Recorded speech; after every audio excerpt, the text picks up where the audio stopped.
Hello, everyone, and welcome to the Courage to Identify podcast, Season 2, with me, Sharon Angel.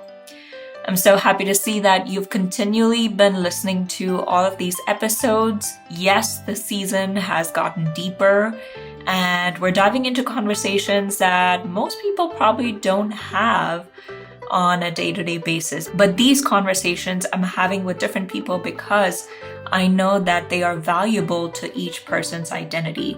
So I'm hoping that you listen to these episodes on a weekly basis and help yourself make better decisions, better everyday decisions that will contribute to your stronger identity. So this week, we are going to talk about crimes against women. Now, these crimes can be domestic violence, they can be rape, they can be emotional, mental, physical abuse against an intimate partner or through someone who is not as intimate. Now, these are topics that you might see me or hear me talk about on social media, on different platforms, because I think this is very important for our social climate today. There are many women and also young men who are being abused because of these crimes happening or these crimes allowed to happen. But I think it's high time that we as a society come together to understand why this is happening, what are situations where this is happening, what can we do to prevent it, what can we do to support and help those who have gone through this kind of victimization, how can we help survivors, and how can we help educate and protect the next generation, our kids, our nieces, our nephews, and the little children around us. I am dedicating this episode to all the survivors out there. I dove in deep with our guest today to talk about what this is, how this happens. Listening to a little bit of her story, I wanted to understand why these things happen and how can we as a community come in support of survivors. So again, I dedicate this episode to all the survivors, and take a listen, even if you are not a survivor, someone who has not gone through this victimization. It is highly essential that you listen to this conversation so you know how to support someone who's going through this and also avoid it for the generations to come.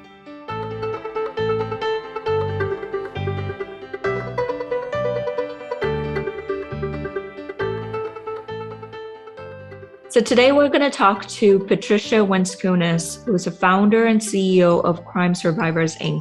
She has a nonprofit here in Los Angeles called Crime Survivors Resource Center, and her main areas of work are creating awareness, prevention, advocacy, and healing for crime survivors.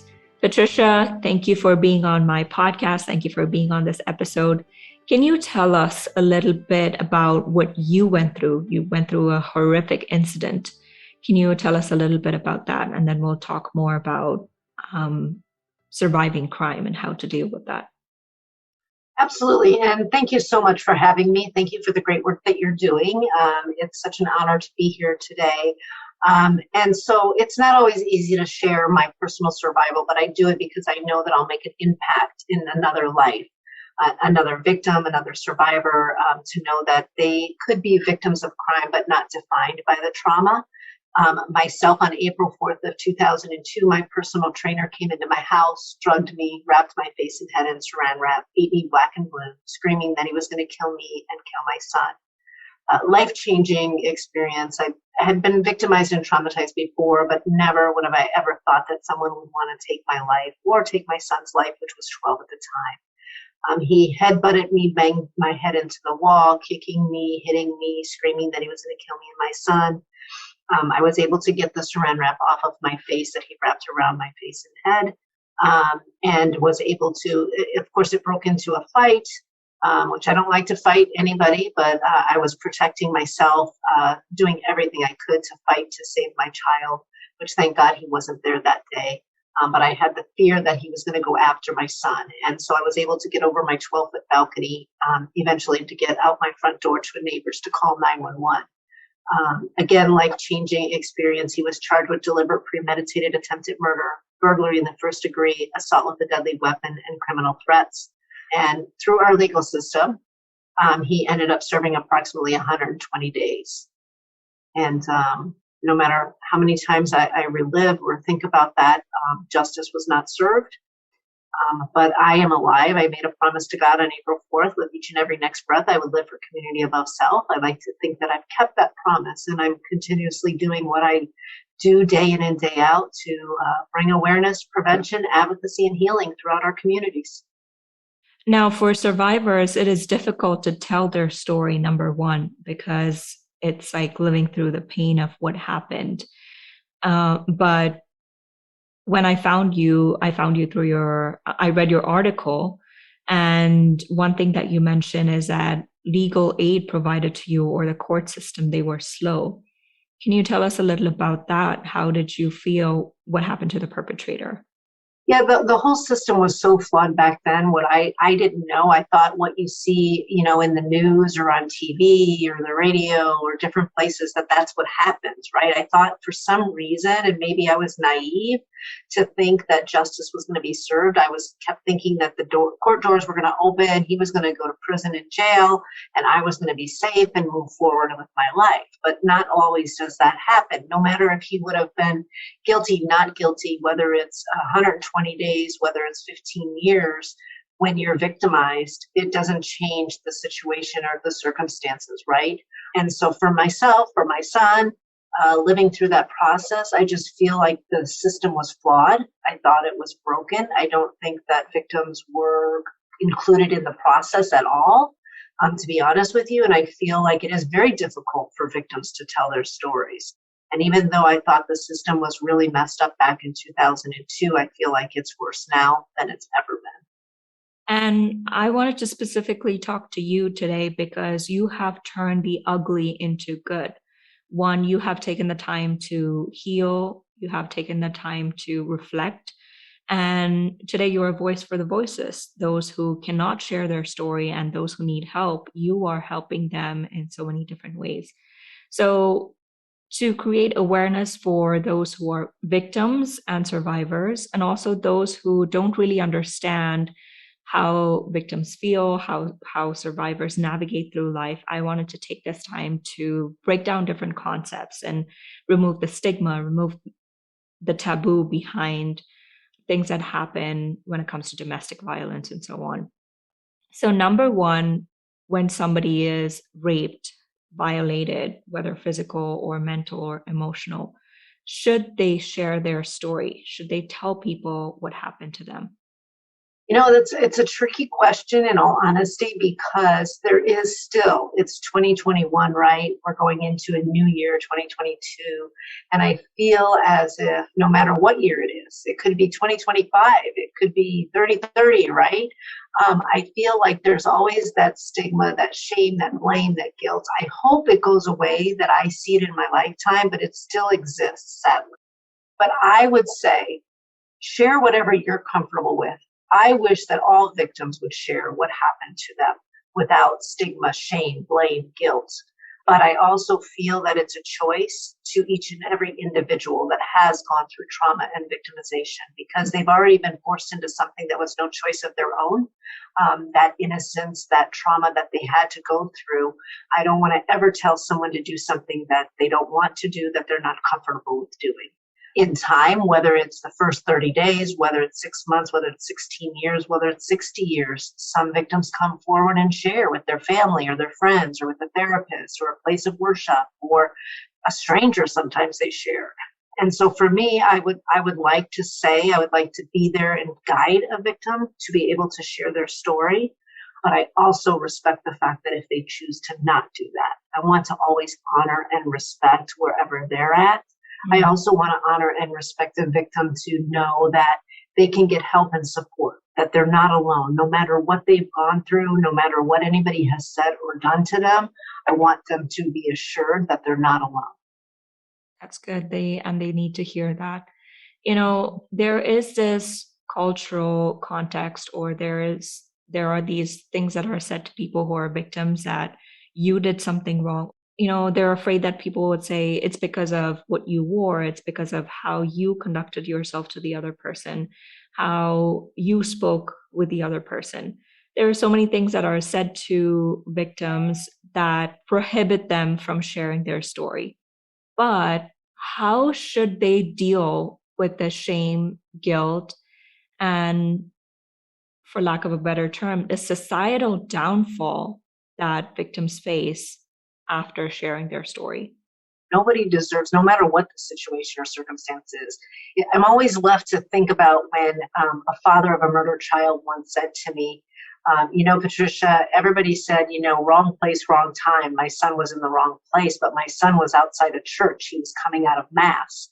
How was he in the wrong place? Mm. And he said, actually, the murderer, the criminal, was in the wrong place at the wrong time.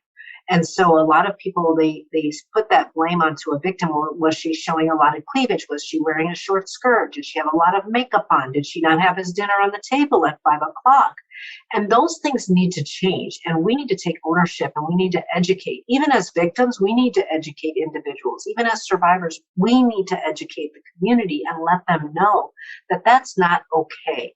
It is the criminal. It is the offender. It is the person that committed the crime that we should be asking, why did you do this? We should be saying that and putting that on them, not on the victim. And so the victim, I feel, the survivor, I feel, can be able to educate when in their time, when they're ready to be able to let their family know things that are said or not said. Sometimes our loved ones, they ask not the stupidest or the most ignorantest or the silliest, different questions and comments that they give back to a victim that, wait a minute, they don't understand. They really want their loved one to go back to the person that person was before the trauma happened. Although once you're victimized, you can never go back to the person you were before. It doesn't mean that you can't be a better person. It doesn't mean that you won't have a better career, a better job, more loving, more caring, more forgiving, more compassionate, a better human being all over. You could be, even though it was no fault of yours. But I think if we educate the community, we talk to our loved ones and let them know, hey, maybe you shouldn't ask that question. Here's the reason why. It's actually offensive, or you hurt my feelings, or, here I am, who I am, and I just need you to love me and support me for who I am today, not who I was yesterday and not who I'm going to be tomorrow, but who I am today. And if that victim and survivor feels alone, I want them to be assured that they're not alone, no matter how they feel, no matter the situation and circumstance. There's organizations like Crime Survivors here. Myself, Patricia Wenskunas, as a survivor, I'm here to be able to help and support you. And there's thousands and thousands of organizations throughout this nation, throughout this country that want to help and support you. And around the world. And around the world, yes. Amen to that. And you're saying stand up for yourself, for your clear conscience, because if you don't do that, nobody else can stand up for you. You have to show that you value your life, you value yourself.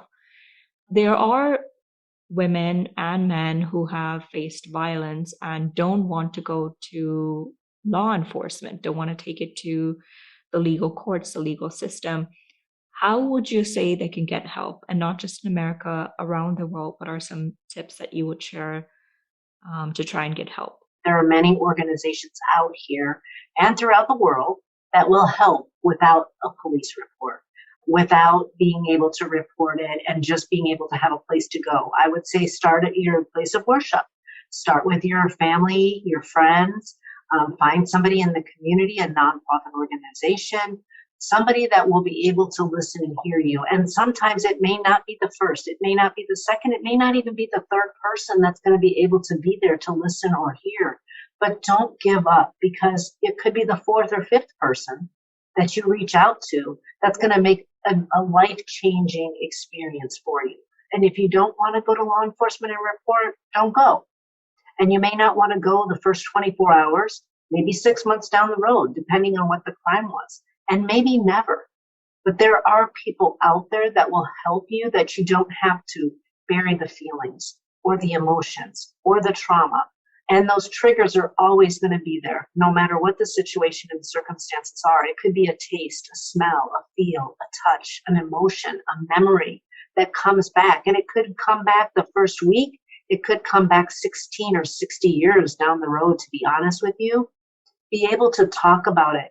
Because when you talk about it, you're dealing through that process. You're being able to heal one moment, one step at a time with the help and support that's going to be out there to be able to listen and hear you. So I absolutely say don't keep it in, because also if you keep it in, you bury those feelings. Listen to those triggers and get healing so you don't turn into someone who you don't want to be and hurt others. Absolutely. So those who have been violated, gone through domestic violence, rape, these are all serious crimes, where they need the healing, where they need the help, and where they need to move on from these violent crimes. Someone like me who has not experienced those things, it might be difficult to understand and relate.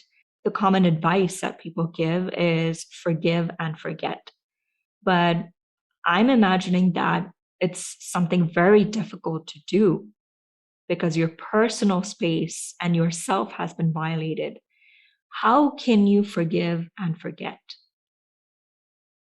Well, first and foremost, forgiving and forgetting don't go in the same bucket. They're not of the same. They sometimes go hand in hand, sometimes they don't. But be assured that closure does not exist. Forgetting does not exist. A domestic violence victim, a rape victim, any type of victim, I always say that you can get a black and blue mark, right? And it tends to fade. But you'll never forget that you had that black and blue mark. A lot of times, if you were a child and you were riding your bicycle and you fell down and knocked out your teeth or broke your nose or got that really bruise or broke your arm, you never forget. You're always going to remember. And for survivors, you're always going to remember. You're never, ever going to be able to forget it, right? You're going to have triggers, a taste, a smell, a feel, emotion. I myself also, forgiveness is a personal situation. It is dependent on the person's faith, their belief, their spiritual higher power, whether they believe in forgiveness or not. And that's a personal choice. I myself believe in forgiveness. I have forgiven. And also, I have not only forgiven the person that tried to kill me, I have also forgiven myself many times over in my life for different situations and circumstance. But forgiveness allows me, it doesn't even have anything to do with the abuser, the person that caused the trauma, in all honesty. It has to do with you personally living your life without anger, fear, pain, resentment, doing dangerous things in your life. You're able to release what happened to you and to forgive that other person, maybe without them even knowing it. But you're never going to forget what happened to you. But you can survive and thrive beyond it. And when you have forgiveness in your heart and soul, there's not enough of money. You can't sell that. You can't buy that. But when you have that, life is so much better. Moving on is so difficult, but when you do, and when you heal the right way and move on, it makes you a stronger person. Most women don't turn their story into anything because living with the incident is exhausting enough. How do you navigate through cycles of reliving the trauma? Yeah, it's very difficult. And there's some professionals that feel like you shouldn't retell your story over and over again. Because you're never out of the victim mode, they say. There are some other therapists that believe in sharing it. The more you share it, the better, the more you're healing. So it kind of just depends on who you speak to. For me, I live, eat, and sleep and breathe it because I made a promise to God on April 4th that with each and every next breath, I will live for community above self. And so I'm keeping that promise for myself personally. And I share, and it's not always easy, but I share because I feel every time I share, I've taken back the control. The person that tried to kill me, the person that abused me, that trauma doesn't own me, doesn't have my space. I've taken control over it. And every time I share, there's somebody that comes forward and says that they've been victimized or traumatized. And if I can be brave and courageous to share, they too can share. They too can survive and thrive. And so when I share, I feel like today, if anybody is listening and hearing what I've went through, please share. Even if you don't share with your family, share it with a friend, share it with somebody. And if you don't feel comfortable sharing it publicly, share it by writing it down in a Microsoft Word document or in a journal or whatever. And then if you want to be able to rip it up or tear it up or put it in a bottle without your name in, throw it in the ocean or burn it. Don't start a fire in your house or anything like that. But if you want to go ahead and burn it, and that's very healing in itself. Great, great. Can we talk about intimate partner crime? How do you deal with life after that? Yeah, and there's a lot of relationships that stay together. A lot of mental, physical, emotional, sexual abuse, financial abuse. There's a lot of individuals that stay in their relationships. There's a lot of women that are raped. They're married and they're raped during their marriage and in their relationship. And there's a lot of victims that don't come forward on that because they feel that that's what they're supposed to do. They're married to this individual and they're just supposed to walk that journey and do whatever there is supposed to happen. And then there's relationships that end. And there's a lot of, and it could be women, it could be men that don't get involved in other relationships because they're so afraid that it's going to happen again in their future relationship, whether they trust another human being or whether they trust themselves. There's a lot of victims that don't trust themselves to be able to say no. There's a lot of individuals that were taught, depending on their values, they were taught that that's what happens. That's normal in relationships. But be assured, it's not normal to be called rotten, filthy names. It's not normal to be able to be having money withheld from you and you can't spend it. It's not normal to be able to have intimacy within your relationship if you have a headache and you don't want to. You can say no, you can have that. And then also, not all individuals are evil or bad or going to hurt you. There's incredible human beings out there. Listen, a guy tried to kill me. I wasn't in an intimate relationship with him and he tried to kill me, but I still love men. I'm still open to a relationship because I know not all men are abusive. Not all individuals are going to harm you. But that takes time. It takes therapy, or it takes a place of worship. It takes friends. It takes family. It takes time to be able to work through those feelings and emotions so that you can have a healthy relationship, because I believe healthy relationships do exist. So, can women be told that they are right or wrong, whether they stay or leave a relationship after abuse? Is there a right way to approach this? I'm not sure there's a right or wrong way for anything anymore, especially now in this climate. I feel what's right and what's wrong is up to each individual. I feel we all have a voice and we have a right to use our voice. I feel we have a space and we have a right to be able to allow anybody in or to tell anybody you're not welcome into my space. And I feel that we have to learn boundaries and we have to balance those boundaries in our own lives, in our own space, in our own mind, mentally, physically, emotionally, sexually. We take ownership of that. But how do we learn what's right and what's wrong? And who's to say what's right and who's wrong? There's so many things to consider in that. And I say we need to teach our children, we need to teach our youth that they have a voice. It's okay to say no and it's okay to say yes. It's okay to end a relationship if it's not healthy. And it's also okay to enter a relationship that's different than what we were taught in our own homes. Because sometimes our parents' relationships were not the healthiest. They weren't the right way. And how do we find out what's the difference between one family component to another family's dynamic? So I think that we can also change the right and the wrong at any point in time in our lives, whether we're 10, whether we're 20, whether we're 50, and whether we're 60, and we decide, you know what way was happening and that was the right way before, it's no longer the right way for me moving forward. And my friend always says this. She says, just because it's good doesn't mean it's right. And just because it's evil doesn't mean it's wrong. There are different lines, there are different perspectives, there are different components that go through making a decision, right versus wrong, good versus evil. So in this case, it's the same, just because you stay doesn't make you a good person, the right person. Just because you leave, it doesn't make it right.